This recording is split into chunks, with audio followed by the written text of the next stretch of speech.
Happy St. Patrick's Day, everybody. I'm Aegis Course, and welcome to another episode of EU5. Some of the viewers asked if they could consolidate some of these videos so that's a little bit easier to view the entire story of how these all came to life.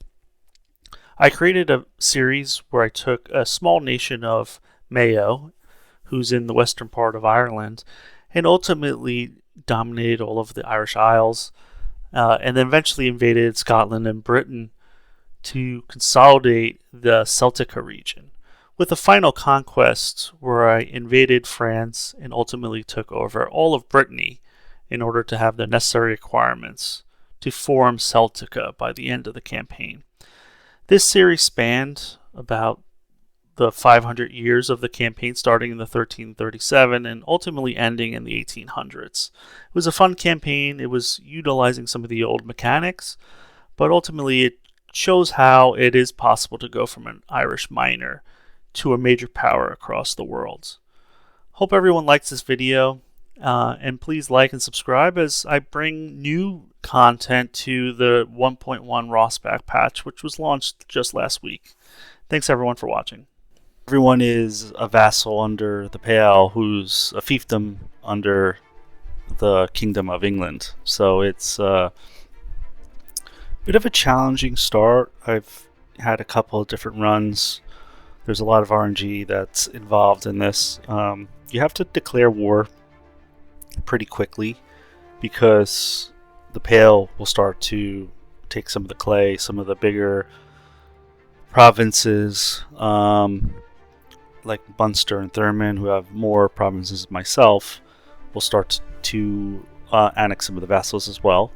Unfortunately, the only Casus Bellis you have are either no CB, right, where you have to take a pretty big stab hit, or you have to wait 5 years for the Parliament. So in this run, we're going to be taking initially a stab hit for the no CB war, but I'm going to wait until a couple of the smaller nations get a block of alliances, figuring if I'm going to take the stab hit, I might as well chain it and, turn a 1 or 2 province minor into potentially 6 provinces at the start. So the goal is to kind of blob as soon as possible, because England is inevitably going to attack. So you just have to get prepared there, blob as soon as you possibly can, get as close to Scotland, because they are willing to ally you as long as you're not, taking provinces of interest. In this run, I do get an alliance with Scotland, and then ultimately get an alliance with France, and then you hope that England is going to attack you when they're still recovering from some of the various wars that they're going to be having with France at the start of the campaign. So you're going to use that to your advantage, use the Scotland Wars of Independence at the start as well to your advantage, as you see they're in a war immediately. And then I'm looking to skip ahead a couple months as I kind of found a war that made sense, where I was able to kind of get a 3 for the price of 1. So let's get into it. Declare war here. I'll quickly kind of walk through some of this where, we'll quickly show the results of the war as you try to siege down lands and piece them out as soon as possible, right? It's a situation where it's speed of the essence. I have higher levies than all of them, but you can't wait for them to consolidate, so you have to kind of move quickly. A lot of times you are able to get your levies out before they do, the AI. So you just kind of have to move quickly, seize it down, separate piece out.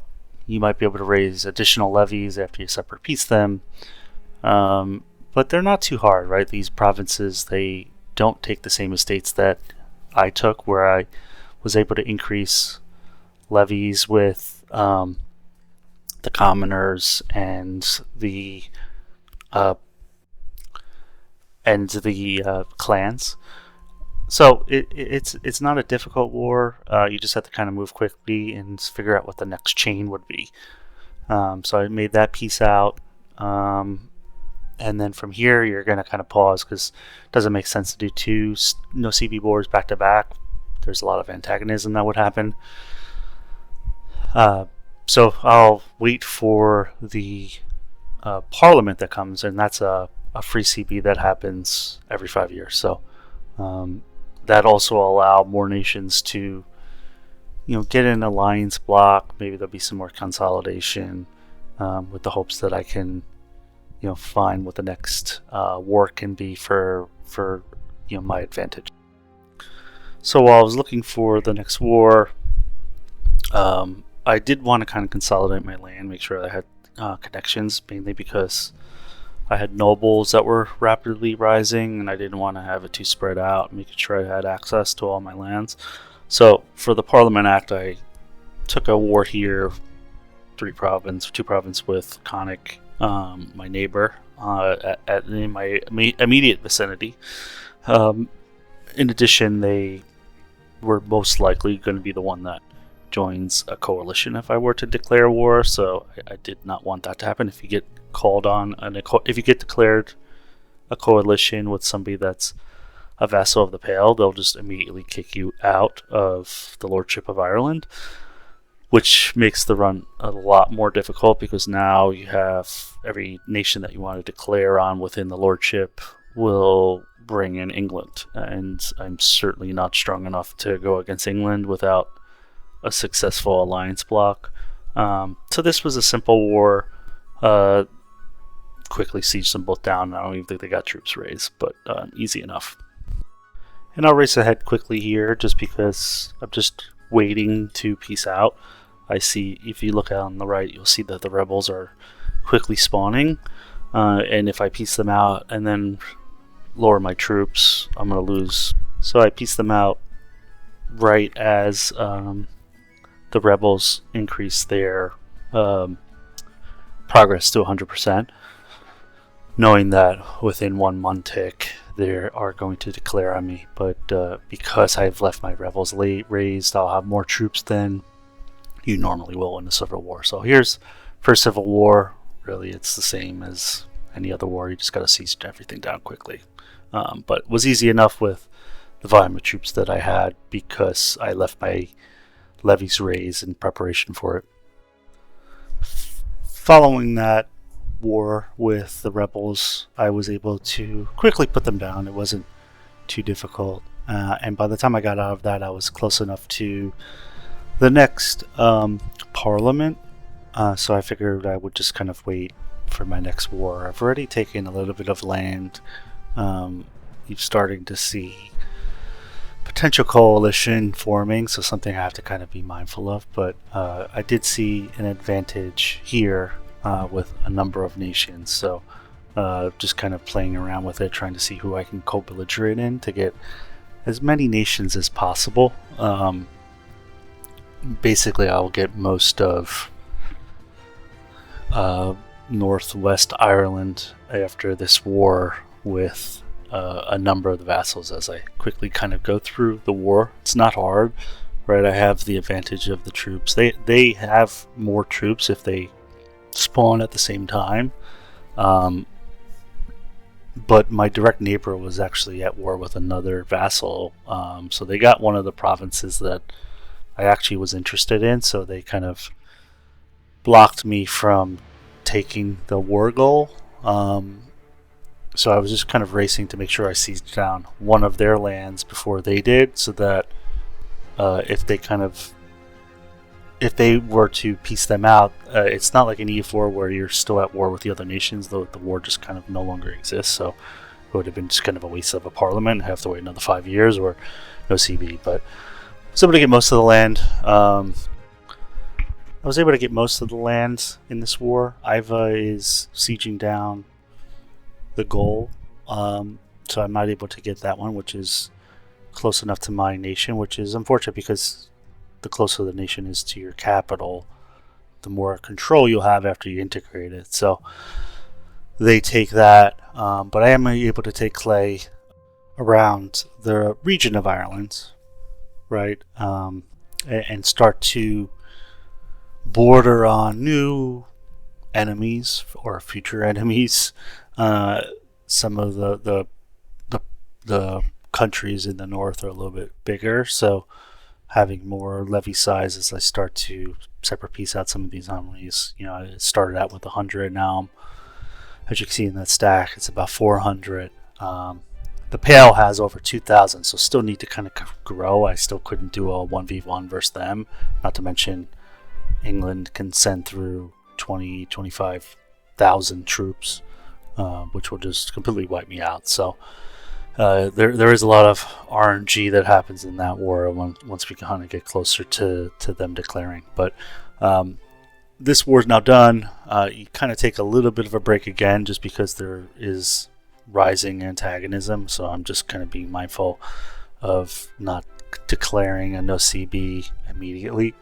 Iva is the next viable target. They do have a number of vassals because they've been a little bit aggressive at the beginning of the campaign. So they've proven to do a little bit of the consolidation for me, which is definitely lucky.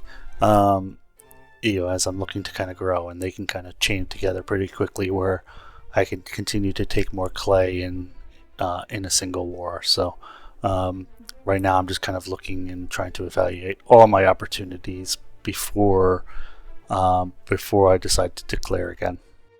So we skip ahead to the next Parliament CB, which is Iva, as I mentioned before. So I just kind of waited until that timer kind of ran, just so that I can kind of get the wars that I wanted.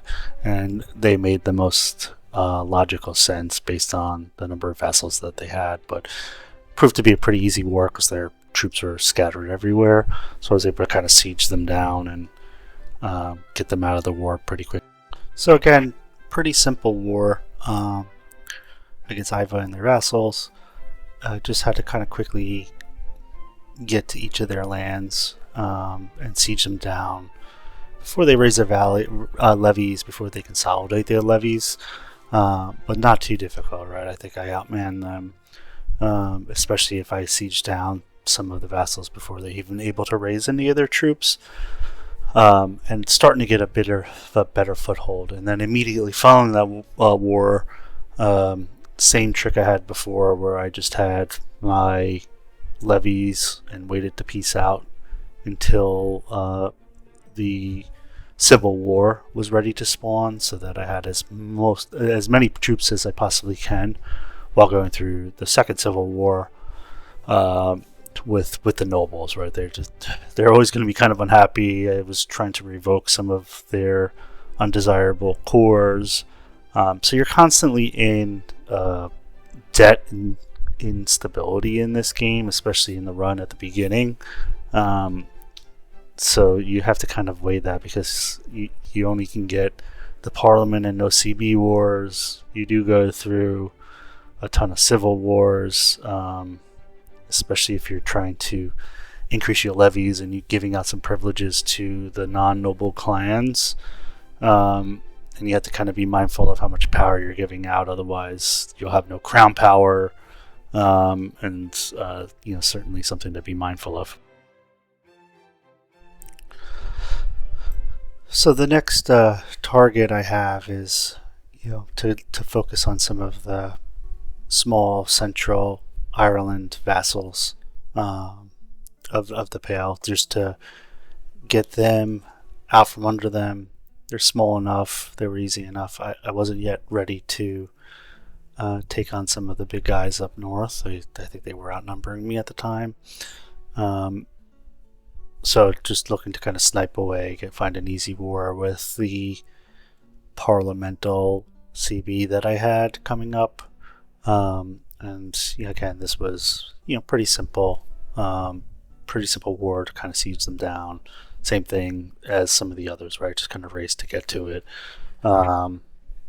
Really is the name of the game, is just speed, right? Getting your troops out first, taking it slow, and ultimately sieging them down before they can siege you down. And a lot of times their troops don't even have enough manpower to siege down one province, so that just comes to your advantage, and you don't even need to fight them before you can piece them out. Like they can still have levies raised, and they don't turn into rebels like you would see in EU4. If you kill a nation, you still have to fight that stack. So it is kind of the advantage. If you siege down all the provinces, you can kind of take it without even fighting a war, you know.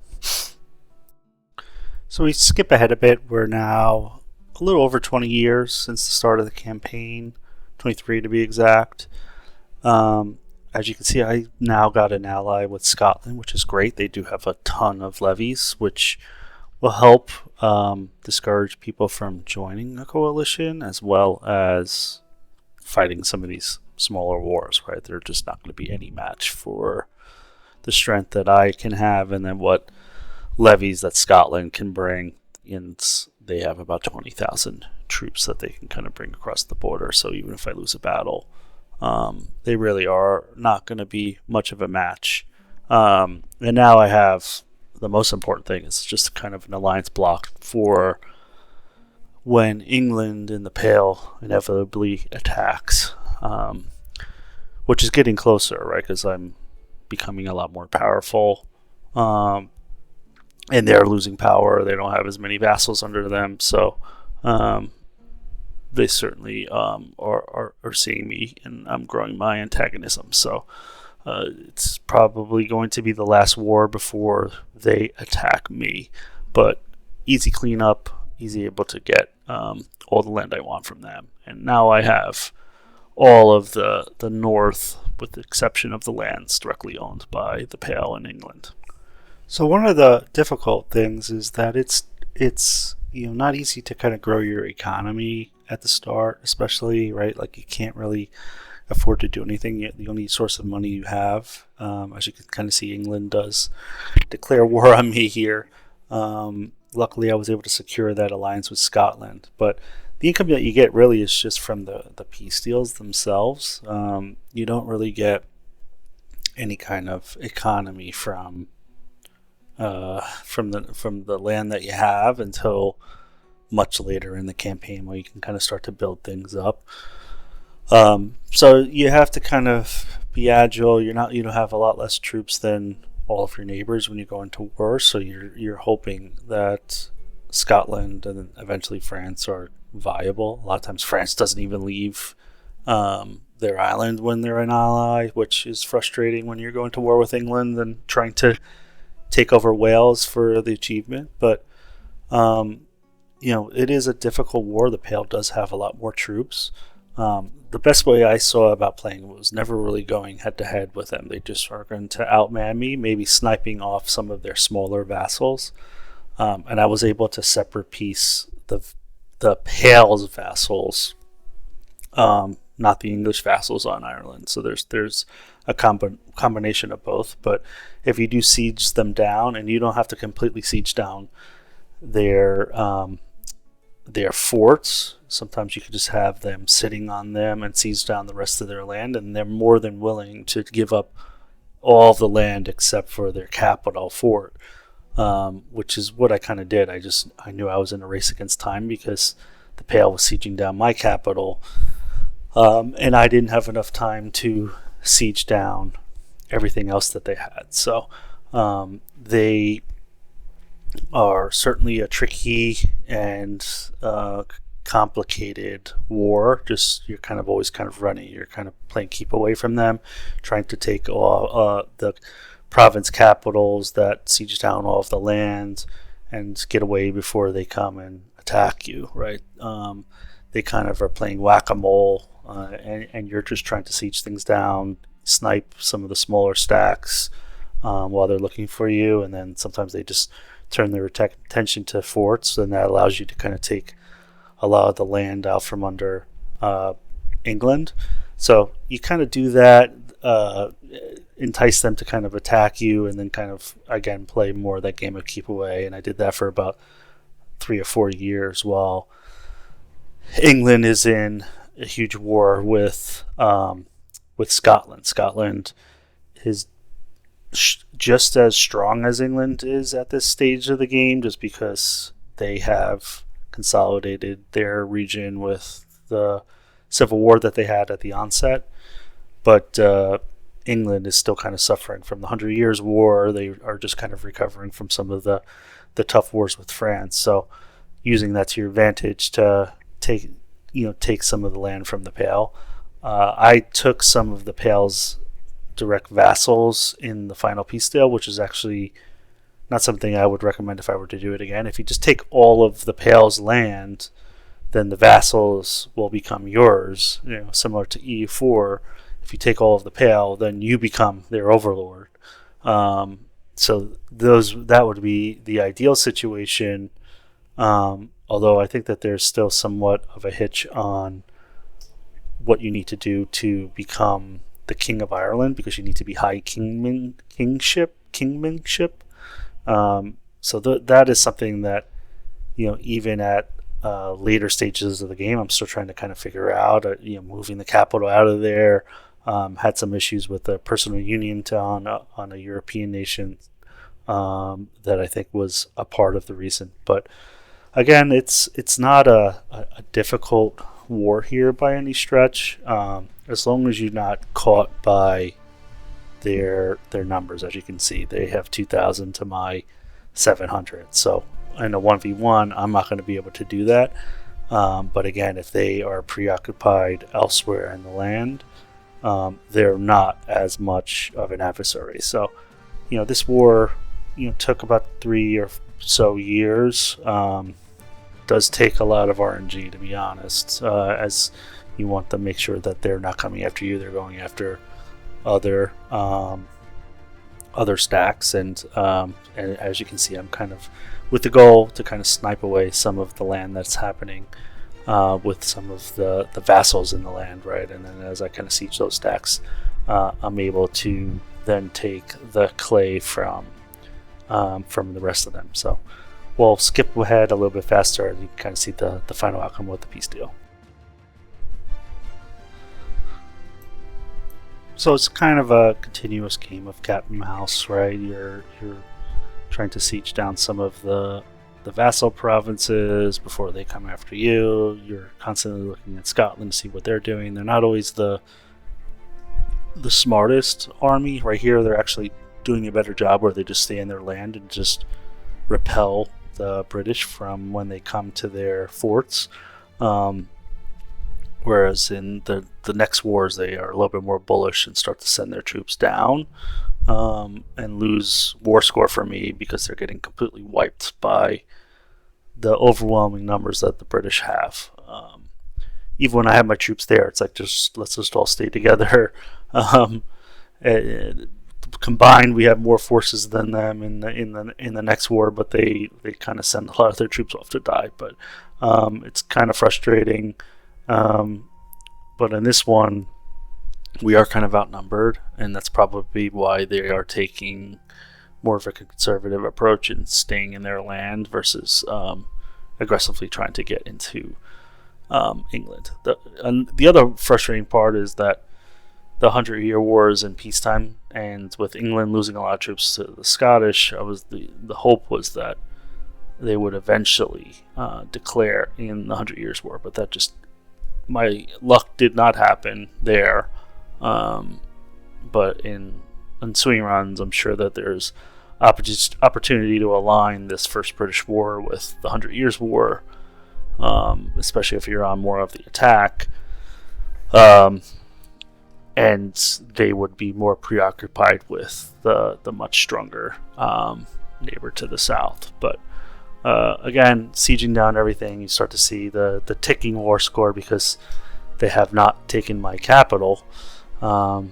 So it's kind of a race against the clock. It is kind of increasing the siege progress there. So I'm trying to take as much land as I possibly can and get as much war score as I can so that I can, at the very least, take some of their bigger provinces to weaken them, because in the next war, going up against another 2,000 stack is might not have as much luck a second time. So if I can take Dublin, which is by far the biggest county in this region, it would take away a big portion of their power base in the region.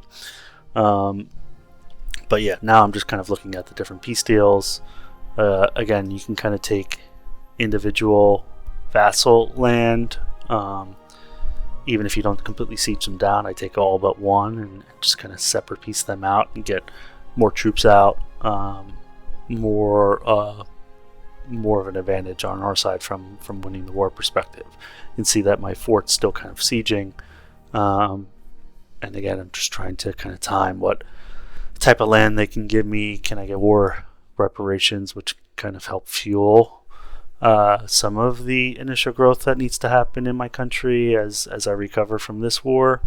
So just trying to siege down as much as I can before they ultimately are going to take the clay. And the ensuing results will be towards the end of this video.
We skip ahead a little bit. I think I had problems with my recording, or I wasn't recording properly.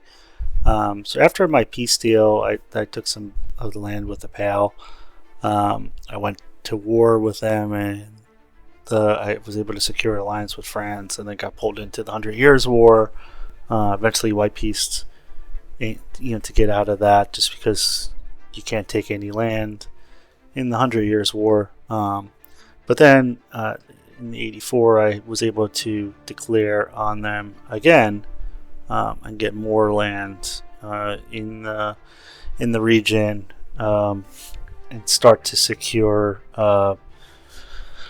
more of Ireland. And I started to create some vassals in Dublin and Desmond down in the south, just because I don't have any control, and they're quite populated as regions.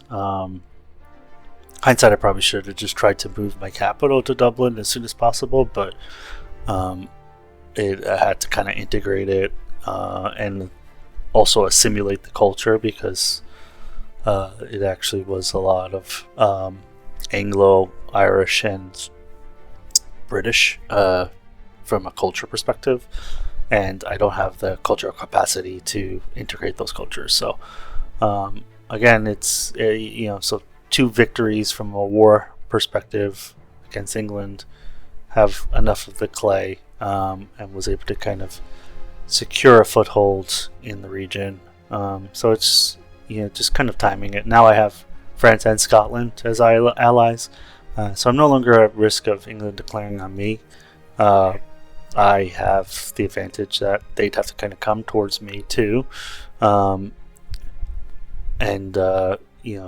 right now, right? I'm not trying to invade the British Isles as of yet. So it's really just kind of securing the right peace deal that I want, trying to kind of block off Pale from the sea as best I can, right? But this was a lot easier war. Scotland actually sent some of their troops here, and I was able to wipe the Pale off pretty quickly. And then they kind of ferried their troops back over. And then it ended up being a war, and they were starting to take a lot of casualties from the British. I knew it was about time to, secure the peace deal that made the most sense for my land. But as you can see, I've started to secure a good portion of the island itself, with a number of my vassals that I'll eventually have to integrate myself, but certainly have enough of the land, and you can kind of see the blue is mine, and then the red is still land owned by the British Crown and the Pale. So one more war, and all of that land will be mine. And then the last war of this first video, where I'm able to kind of consolidate all of the Irish Isles, which was the ultimate goal, right? Can I ultimately throw back the British from the Isle, and have Ireland completely take the entire island from the Pale and ultimately the British. Again, now with my vassal swarm and my own levies, I'm definitely overpowered for the Pale, especially taking Dublin away from them. And England is still recovering, right? They're still in the midst of the 100-Year War. I have France as an ally, and Scotland, right? And they're helping me to invade. I'm ready to send troops over to Scotland. I mentioned earlier, they're not always the smartest troops. They sometimes send their troops off to get slaughtered, but with the British getting seized down by all of their lands in France, and I have no intention to give the French those lands, mainly because they'll still stay angry with the British as long as the 100-Year War is going on. So I've been able to kind of abuse those mechanics, time my war so that France doesn't call the next phase of the 100 Years War, just because they have to siege their capital in a lot of ways, and they never really send their troops over. But as you can see, the outcome, I have now consolidated all of the British Isles. I have a couple of vassals. After the war, after I took all of the Pale, I then have all of the Pale's lands. So, again, I took all of the lands. I'm trying to figure out how to turn into Ireland, but I need to be a high kingship. So was working on annexing all of the lands to get all of the properties. But goal of the campaign, I've turned Conic from, or turned at the time Mayo, from a 3-province minor to owning all of Ireland, and with the biggest hegemon in France as an ally, along with Scotland. So certainly have a power block, with the intention to take the Welsh land next. I already have a foothold in Wales with 1 province there, and with the goal to, as well as the Man, as you can see in the water there. So have taken a little bit of clay, and now I'm working with the war reparations that the British have been paying to help kind of build my economy, build towns, build temples. Have annexed my Dublin vassals, so moving the capital over to there once I kind of convert all of those resources. But the next few years, I'm just waiting for the next phase of the 100 Years War to conclude. I ended up piecing out the English white piece. In the 100 Years War, you can only take land in the French region, so there's no point in me kind of sticking it out. My land that I have in Wales is under siege. Scotland wasn't joining the war themselves either, so I really just kind of wanted to get out of that. So I can continue with my nation buildings.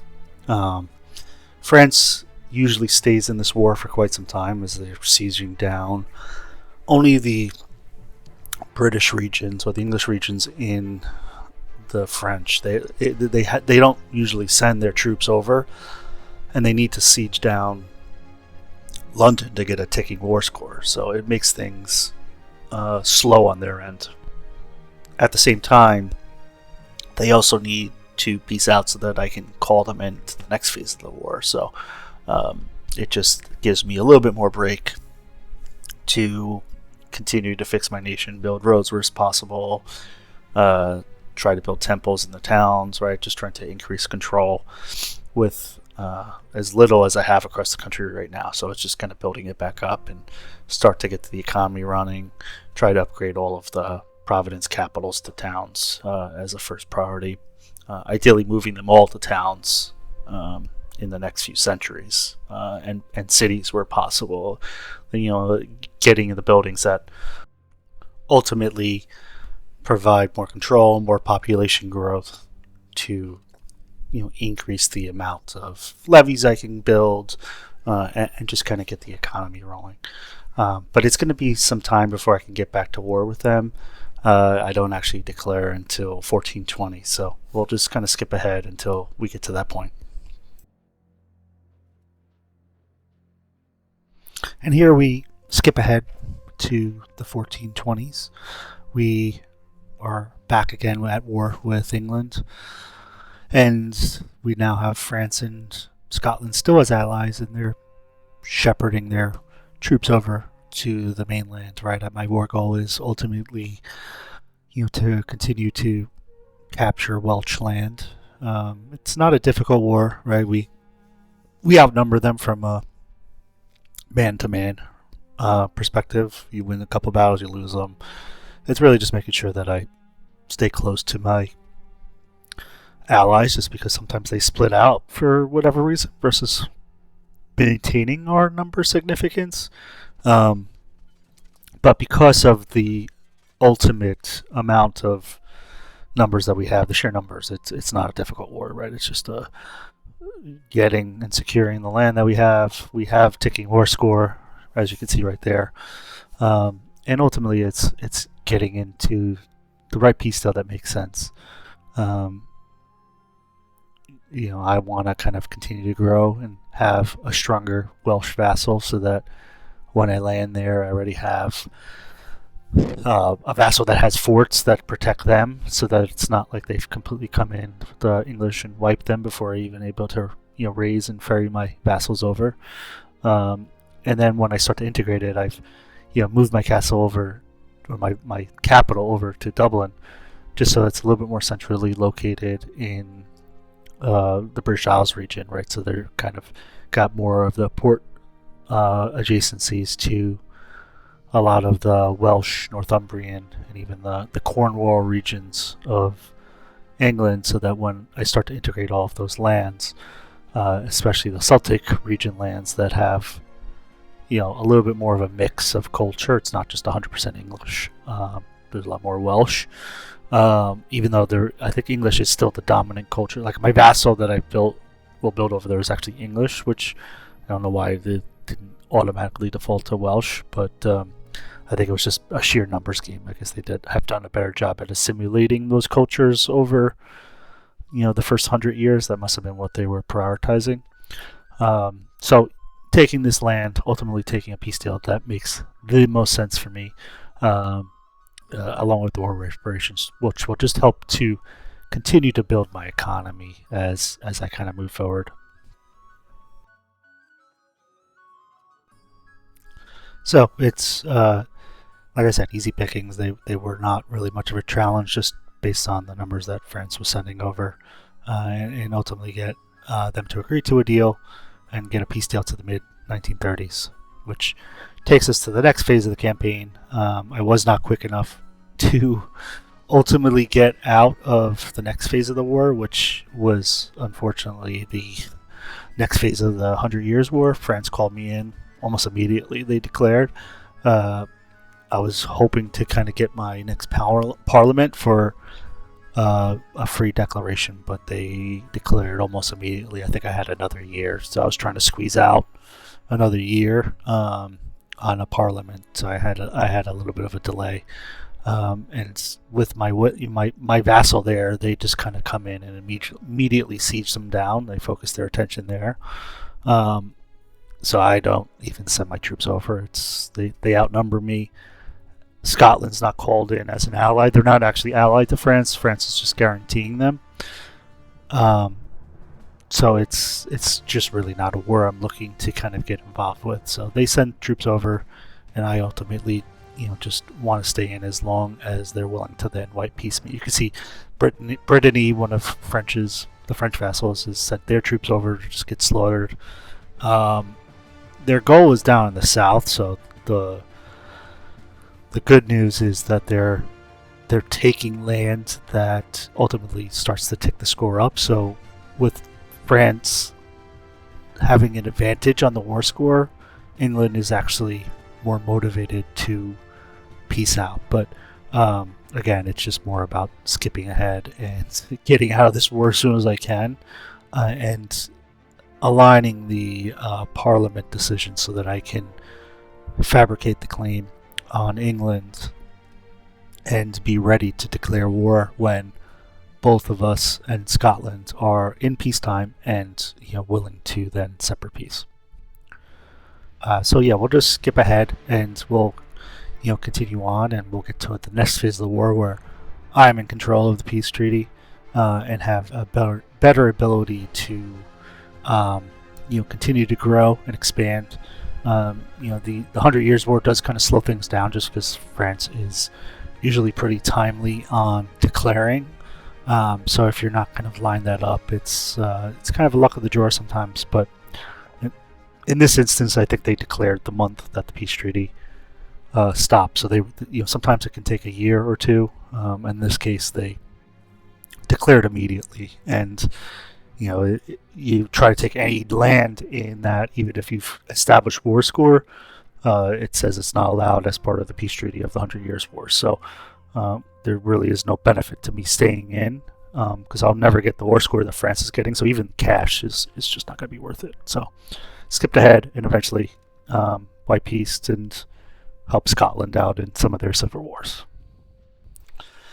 We skip ahead to the next phase in the 1430s, and I continue my conquest of England, ultimately, to expand my Welsh vassal, to continue to garner more land and clay in that region.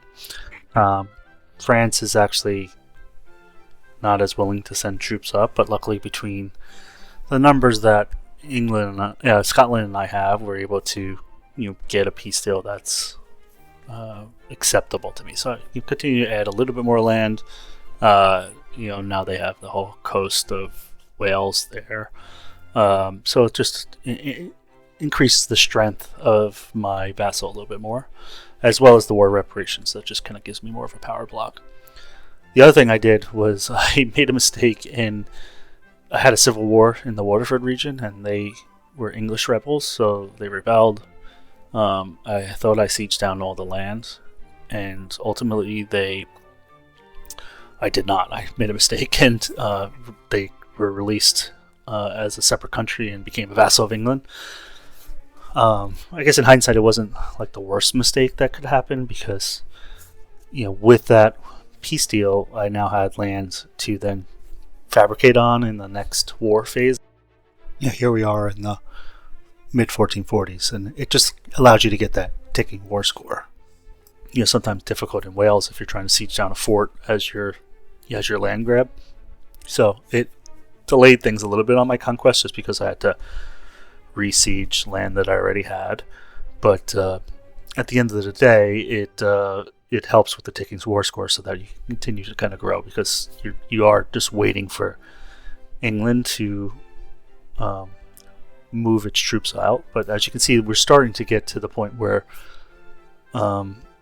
between Scotland and myself, like we can kind of take England on our own. Now France, as you can see, has shepherded the troops over. We now have the sheer numbers over here in Wales, so it becomes a lot easier when France decides to send them over. that you can throw a little bit more caution to the wind, just because you can see that we've now are sieging down all of Wales and Cornwall region, and should be easy enough to establish the desired peace deal that I'm ultimately going to get into this treaty. I think my mouse was wandering there as I stepped away from the computer. But yeah, it was an easy enough war. We had the sheer numbers, and you can see there now I've taken a huge chunk of the Welsh region. It's slow conquest, but you take a little bit at a time. There's no threat to antagonism just because we're so far away from everybody else.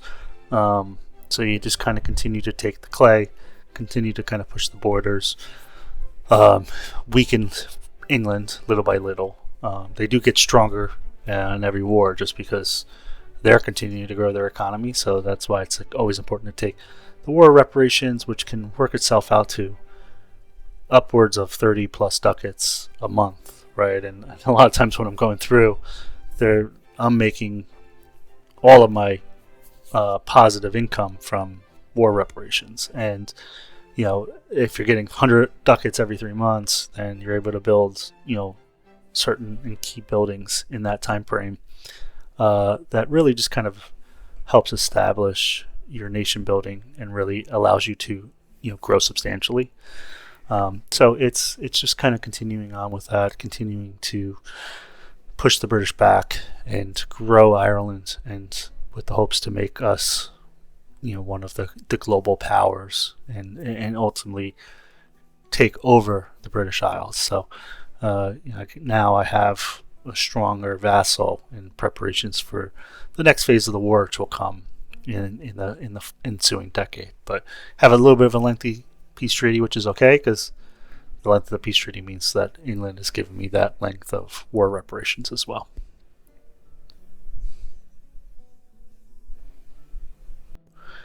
We pick up the next phase of the campaign, and it's in the 1460s. I skipped ahead a little bit. There was a previous war with England in the 1450s that I ended up just having to wipe peace. And France did not send any troops up, and it became a difficult battle. I lost a pretty big war, and I lost most of my levies and was not able to support Scotland. But the two of us were starting to get pushed back, and with France not sending troops over, it was more worthwhile to just kind of get out of the war. But in this war, they do send troops over. They start to invade their capital and take that, and be able to start ticking war score. And it doesn't become too difficult of a campaign, right? Like we have the troops in, they have the numbers, and it's always a factor of if France is bringing their hegemon. You can see there from the new ad tech that's coming, the new technology trees that they've established. They're moving forward, and they're the strongest nation in the game, right? With almost all of the hegemons, except for I think like culture that Austria has. So when they're sending those numbers and the troops, and they have the power that France does, they're really just not going to be a match for England. As you can see, they've started to invade. They have a battle on multiple fronts now, with Scotland invading from the north, myself and France invading from Wales, and then France themselves are invading the south of England on their own, with the invasion of the capital and in the Kent region over there in England. So it was a little bit of a long war just to kind of siege down some of these capitals. My intention here was to snipe away another vassal in the Cornwall area, knowing that the intention to try to get all of the Celtic land out from under England in this war, and also establish a second vassal that I can then release after I captured for my vassal all of the Welsh land. So another successful war here, getting some more war reparations, and I was able to take their capital, and it was pretty easy pickings from there, and got the piece that I wanted, got the 100% max war score and war reps to really just kind of continue to propel my economy and my country and start to grow and become more of a major player in the economy. And this is, as you start to see, I'm starting to siege down, and there's not really a threat of England coming. They're kind of not even coming after our stacks, just knowing that they just don't have the numbers. I'm trying to ultimately connect the two vassals where possible, or split the difference of, do I take more land or take war reparations? I like to take the more war reparations, just so that I'm hurting England from rebuilding quicker, right? If they're having to give a portion of their monthly economy to me, it hurts their efforts to rebuild and continue to build buildings in their lands. But it was becoming easy. And then the last battle for this video, we skip ahead to the 1470s, after the peace deal comes back, and now I'm able to declare war on England again.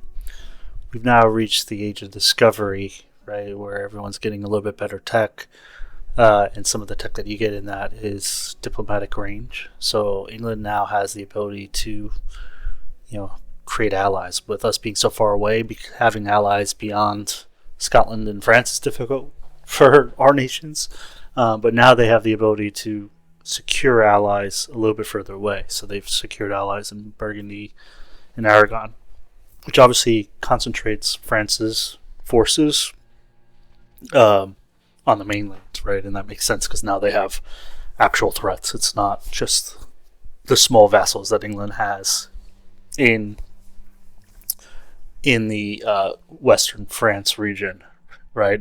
They've now taken over those lands. They still have not completely pushed the English out, so that's why the 100-Year War is still going on. It's not like the 150-year war.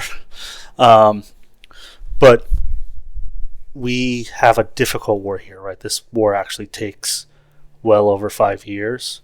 And anytime you go over 5 years, your allies, lose war wariness, right? It makes sense. You're in a war. You start to get tired, especially if you're not the one that declared the war.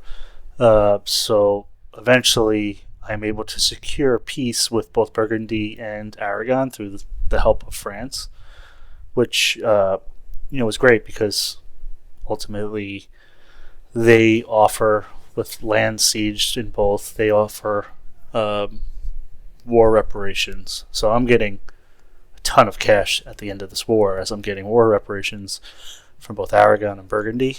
In hindsight, I might have been able to push those peace deals a little bit further, just so that the war reps stretches further, because you basically get the war reparations for the length of the peace deal. But if you're only taking 10 war score peace deal that the war reps are, then it's only going to be a little bit over the 5-year minimum that a white peace would be.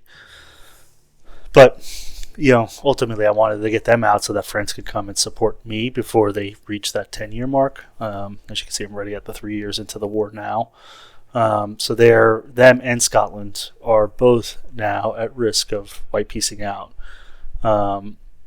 Scotland's now going through, or I'm going, there's a civil war that's now happening. So there's a lot going on into this war, where I'm kind of helping Scotland in their civil war. So they're getting to the point where they're going to look to get out of this war as they're fighting their own internal turmoils and divided attention.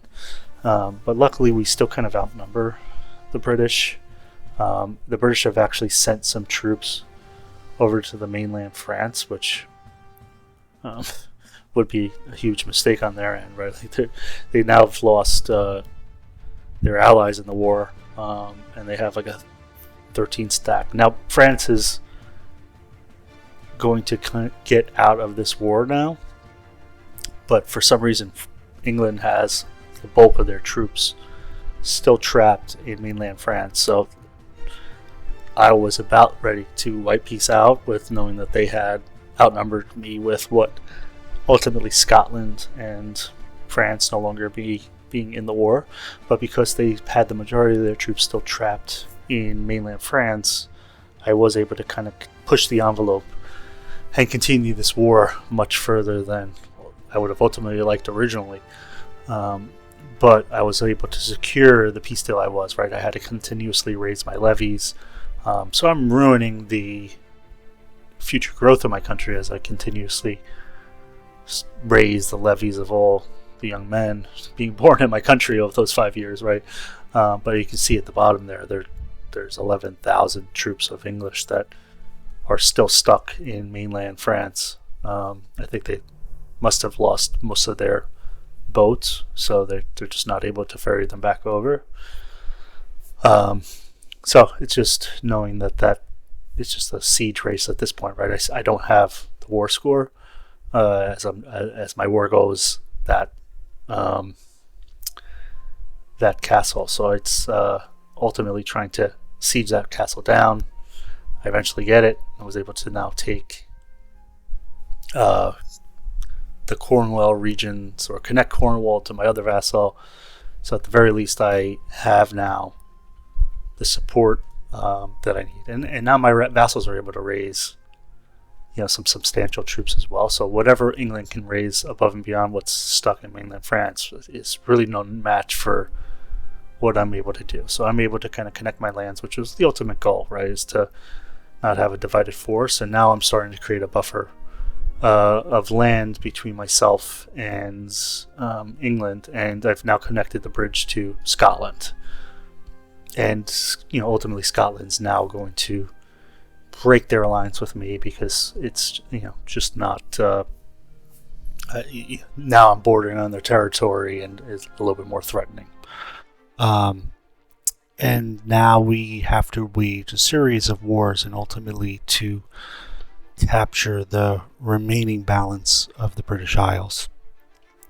We took it off last video in 1485, and we kind of jumped right back into another war with England. This is the first war that I am taking part with them, where I don't have my ally to the north, Scotland, which is able to send 25,000 or so troops. So definitely relying more on France to send folks over, as well as my vassals I've since created into this area as well. So now there are two vassals that I have in the region, a Welsh and Cornwall vassal that can help me, and you can see that France is now sending troops over to help me with these battles. So we have the numbers on them, the advantage in this particular war, especially with the bulk of the French troops that they're able to supply. So it's really just a matter of sieging down the parliament claim that I have, and ultimately beating them down. Aragon is also in the war as an ally, so they're just an additional war participant, but they have no danger of sending troops up to us with France immediately to their north. The combination of the two of us, it really is not an issue from the battle. So we definitely outnumber both of them, and there I'm just kind of white piecing or getting war reps from Aragon to get them out of the war, in order to concentrate the forces in the north with France, so I can kind of siege everything down. It is a bit of a push and pull, right? They are sending more resources than I can ultimately deal with, so it's just kind of working to make sure that we're not getting kind of wiped. But I eventually, it's kind of like a war of attrition. I eventually kind of wear them down, and able to kind of capture a little bit more clay. 100% in this area is a little bit more difficult unless France is sending overwhelming numbers, but you do have to worry about being in war for too long, right? As we're now year 3 into the war, France is more keen to ultimately get out of this war as soon as he possibly can. So eventually we get the clay that we want. We're able to extend the borders a little bit further, right? It's little by little. It's a slow pace with England, and we kind of push right back into the mid 1500s. Now 1505, we're back at war. We're back, unfortunately, in another instance of the 100 Years' War, and this one doesn't go as well. France, I forget what the war goal was on what they needed to do, but As you see, we are slowly ticking down. I'm just trying to protect my vassals so I don't lose any of the land I already accumulated. But unfortunately, France does lose this battle or this war, because you'll see at the tail end of this, they actually take some land. So England is still very much powerful, and without France and Scotland in the war, it makes it a little bit trickier, right? They can raise more levies than me, so I also was not prepared with my war goal to declare at the peacetime, unfortunately. So at the conclusion of this war with France, France actually has to concede territory towards England, which will make the next wars with England a little bit tougher as they grow their power base. However, there was opportunity to immediately join a war against Scotland. Scotland declares war on Norway. Scotland is now my rival, and you can join rival wars when they are the aggressor. So I joined the war with Norway to protect them, and before they can peace out, as we were gaining in war score, I was able to take land in Galloway and ultimately get a foothold in Scotland and break their treaties with France, making them a viable attack partner. Immediately following that war, I think I had a revolt and I was not prepared to attack England. And then I got into another 100 Years' War. At least this one has a positive conclusion. They do take some of the land that they conceded back.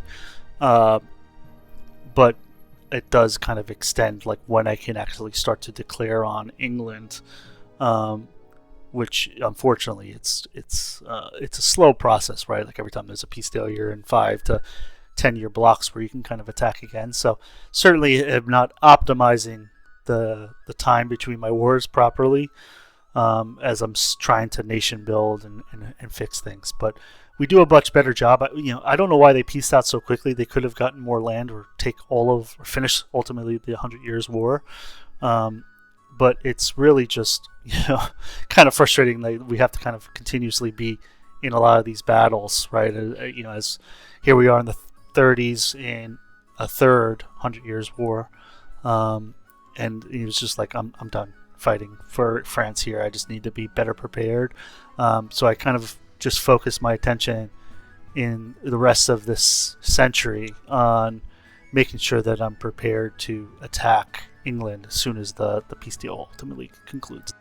So now I'm able to control the peace treaty deal now, since in this next war I'm the war leader, and it goes by a lot easier to be able to siege it down. We just have the numbers.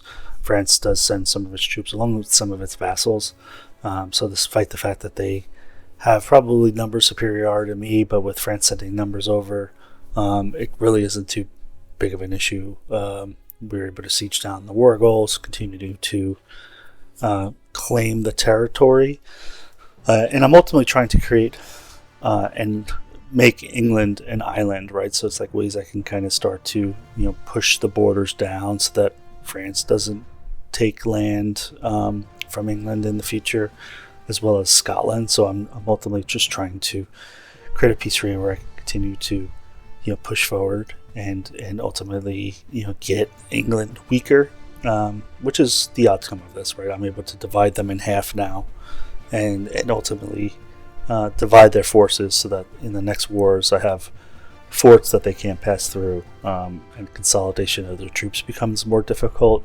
So each ensuing war becomes a little bit easier. As you can see, I'm just trying to create that island within the country themselves so that they have no access to the sea. They have no access of getting their troops out of there. So you can kind of quickly wipe those levies in those lands from England out, and then concentrate your forces on the south in the next iteration of the war. So that takes us to about the 1550s, where we're now in peace deal. We now have a lot more land. I've started to create more vassals. We go through a number of civil wars in this game, as right there it looks like the Scots and Northumbrians are revolting, or it might be, in this instance, it might be nobles. I forget which. They're usually not difficult. France will send troops over for your wars, but now we find ourselves in another war with England. Again, not a difficult war. We are able to siege it down all pretty quickly. They are no longer really a threat to me, right? They just don't have the numbers now. Their manpower's dwindled. So I'm able to quickly get all of their land. Now we're in the 1564 range. And once you kind of siege down London, they do kind of give you what you want from a peace treaty perspective. So now it's really just about getting the 100% war score in all of these, which does take a little bit of time, especially when they do have some allies that England's ultimately looking to that England now has. But I'm able to kind of get the peace deal, continue to add more clay into the British Isles, and start to look and turn my attention elsewhere. And unfortunately, I am kind of blocked from the next phase of war against Scotland. It's just timing of some of my revolts and civil wars that are happening, and ultimately trying to time the English. If I get too close to there, it's like I know I won't be done with the Scottish War in time to fight the English, and I don't want France to ultimately call me into another phase of the 100 Years' War. I really just want to prioritize my attention on attacking them as soon as that peace deal expires, so that I am in control of the war treaty.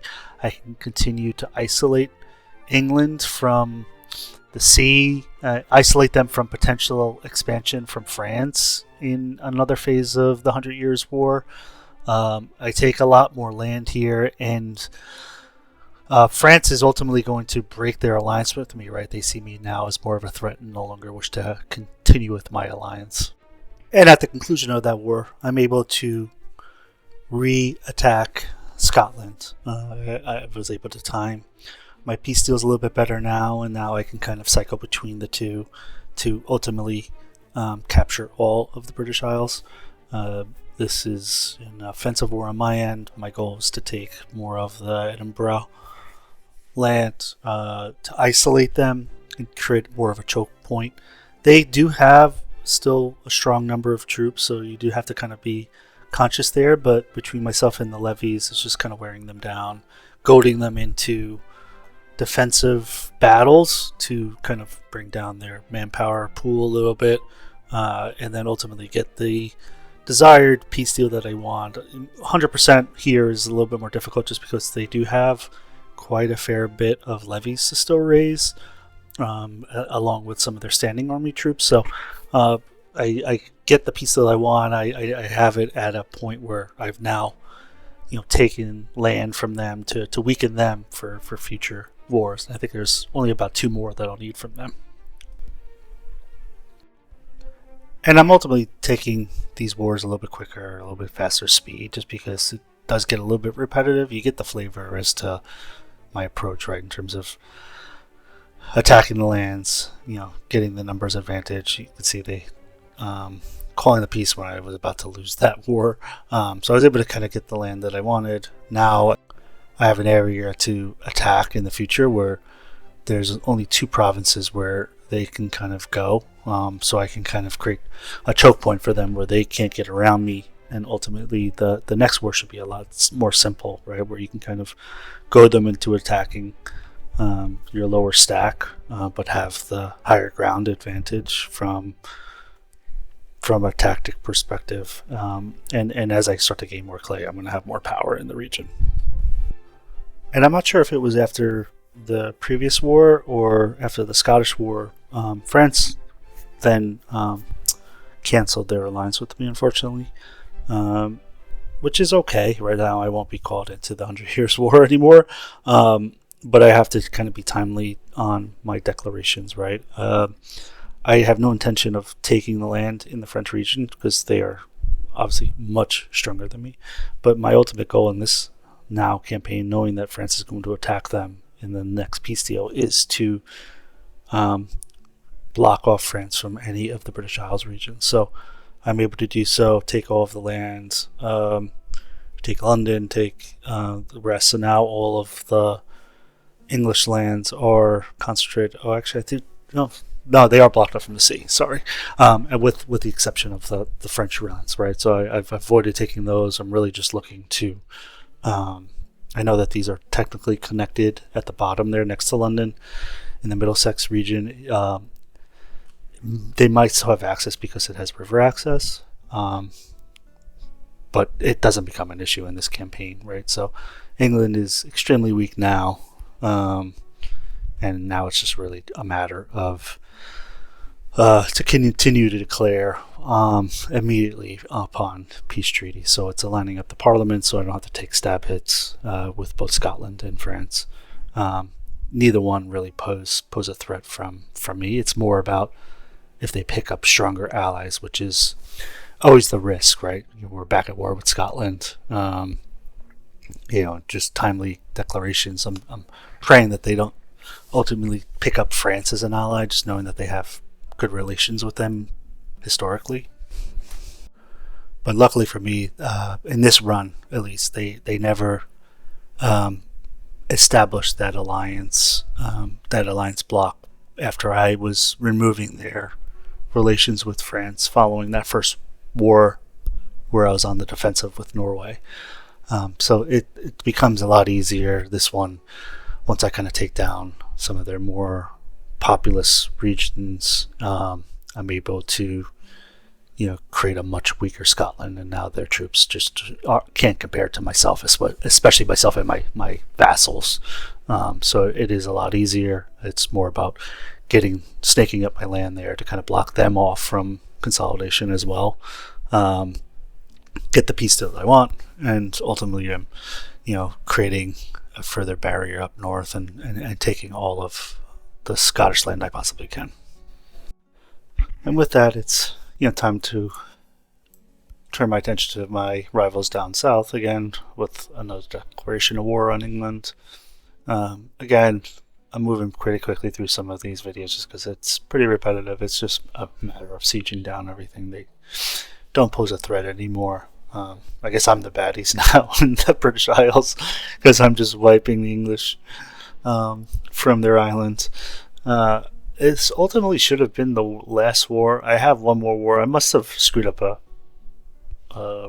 revolt or something because I thought I took every single piece of land here from the British Isles. This here is, I think, the 13th Conic English War. I think that's only counting when I declare on them, but also not counting all of the wars that I have in the 100 Years' War. But I think in this peace treaty, I ended up taking all the land, but I think I had a revolt and gave land back to them by mistake. So I'll have one final 14th war with England before I move them out of the British Isles for good. And with that, it's time to turn our attention to our neighbors up north for another war. And unfortunately, with this war, it's impossible to take 100% of the land in this war, so it will require 2 wars. It is just the nature of just sieging them down. I have the troops advantage now. Scotland really isn't much a match. It's more like attacking them before they can kind of gain any allies, really. France does start to join coalition wars against me, right? So it's just being timely on the peace treaties for both England and Scotland so that they don't join that coalition, so I don't have to fight France unless I'm completely ready. And then the last war, the 14th war with England, they really aren't much of a match. It's just a couple of provinces that they have, and then just sitting on the war goal for an extended period of time.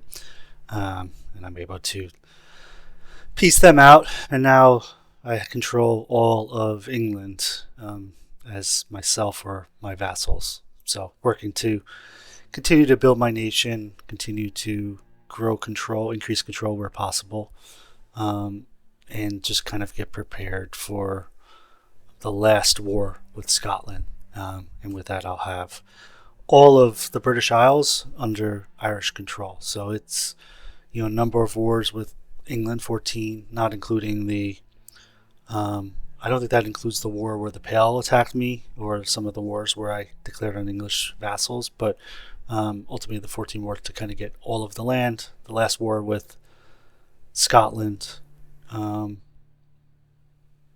again, they're small area, not really much of a challenge.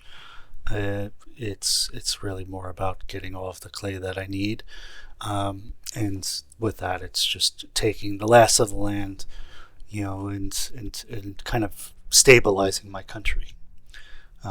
So with that peace deal, as you can see, they have Thuringia in the German region. I have no intention of sending troops down there, so it's just kind of sitting on the land for as long as possible until they're willing to accept. So they accepted the deal. Now I have all of the lands. Now it's just a matter of integrating all of my vassals. So 16, 18. I'm sure it's not a record. I'm sure people can optimize, probably be more timely on the peace deals, so that you're not involved in the 100 Years' War, which I made that mistake several times. But from here, it's, the only other goal from this campaign was to create Celtica. And with that, I need an additional 6 provinces after I integrate all my vassals. I think the only other land is in Cornwall. So to form Celtica, you need all of Ireland, you need all of Wales, and you need all of Cornwall, and then you need 6 provinces at minimum for Brittany. But right now, France is way too powerful for me. So they have over 500,000 levies, and I don't have any allies at the moment. So it's just using this next 200 plus years or so to get stronger, right? Can I start to create cities where possible, towns everywhere that I can, right? I start to increase my economy. You can see where it is now, and then in 100 something years, I'm making thousands of ducats a month, right? It's about building marketplaces everywhere. It's building pound law canals, building temples into the towns that you have, building bridges where possible. Those are the things that help kind of increase control. Improving the roads, right? You start off with gravel, and then you go to modern roads, or paved roads and modern roads, and then eventually you get railroads. So it's just prioritizing my tech, getting my libraries and universities built, Jesuit colleges. There's another feature within the Isles, so it's just more literacy that you can kind of gain from your population, and literacy helps kind of contribute to the research progress. And I'm pretty far behind some of the other countries in terms of getting this, just because I've been in constant wars. You can see where my population is just under 3 million now, but now it's going to rapidly start to expand as I don't need to kind of be in wars anymore. And just look for an opening, right? Right now, there's just not possible to invade France. But as we start to grow and expand, stabilize the country more, we'll kind of skip ahead now with the magic of editing. And with that, you see, we've kind of skipped ahead to the 1780s, and I was able to secure an alliance with Castile, or a union with Castile, and we have a mutual attack as our, as you can see, I still can't afford Ireland, even though I'm a high kingship. I don't know why. Have Celtic traditions. Anyway, I secured an alliance with Castile, marriage with them, eventually formed a personal union, and now we have guaranteed attack. And because over the past 160 years or so, I'm prioritizing my military tech, getting stronger. I'm actually much stronger than France's army is. And maybe it's just the historical nature, right? The 1780s, a nation that France helped build ultimately comes back and attacks them. So historically accurate, right? We've built them. We've been built up by France, right? They've carried us through, and ultimately they became their own demise.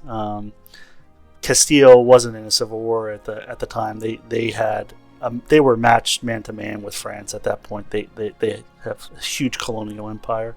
France was more concentrated on them, and I was able to kind of snake my way into a lot of the Brittany land, get sieged down one of their forts, and then I had kind of a choke point where they had to kind of come in towards their land, the land I already sieged down. I had naval supremacy, so I was able to get them all supplied pretty easily. And then it was just a matter of sitting down the goal until I got about like 20% war score, and I was able to take all of Brittany from them. And I wanted to ultimately get all of my vassals integrated when I clicked the button to form Celtica. I could have formed it immediately after taking the land in about the 1790s, but I was almost done sieging down one vassal, and then I needed to annex the next vassal. They were disloyal in that war just because I wasn't paying for my my diplomats, just to have as much money as possible going into there. I didn't know if I needed to raise a lot of mercenaries or whatever, but the military might that I have compared to France was just the difference maker. They had 2 or 3 times the troops of me, but as you can see there, I needed to retake the Celtic traditions in order to form Celtica. Still can't form Ireland, but I am able to form Celtica. So you'll see on the switch here, I sieged down all of the land from France. I really started to build up my economy. I think I had about 3 million, in pop when we last left in the 1620s, and you can see over 10 million now. We're the number 21 great power, and that's been just kind of slow moving. I think I had too strong of vassals. Probably should have just taken that land for myself instead of creating vassals. I would have been able to integrate them and start to kind of improve my economy sooner. So, hindsight, I probably wouldn't rely on vassal swarms. Once you start to get more powerful than England, you don't really need the vassals at that point anymore. And then, the control that I have once you get to the 1700s, like you can get 60-70% control throughout all the British Isles with my capital still in Dublin. Dublin has 300,000+ troops. Brittany was well populated. I'm able to kind of create actual cities in every single province there, just because they all have 70,000 troops, 70,000 population in each of the province or counties, I think they are in this game. The French Empire was still no match for me to kind of go back to a war. I really wasn't looking for another strong war, but you can see the province control that I have in the outcome. I just integrated Norfolk, so you can see that's still 100%. So that'll come down a bit, but all of Ireland, right? Like every county is in the 80%. I've made every single place a town in Ireland and most of England now, and cities where possible that have at least 30,000.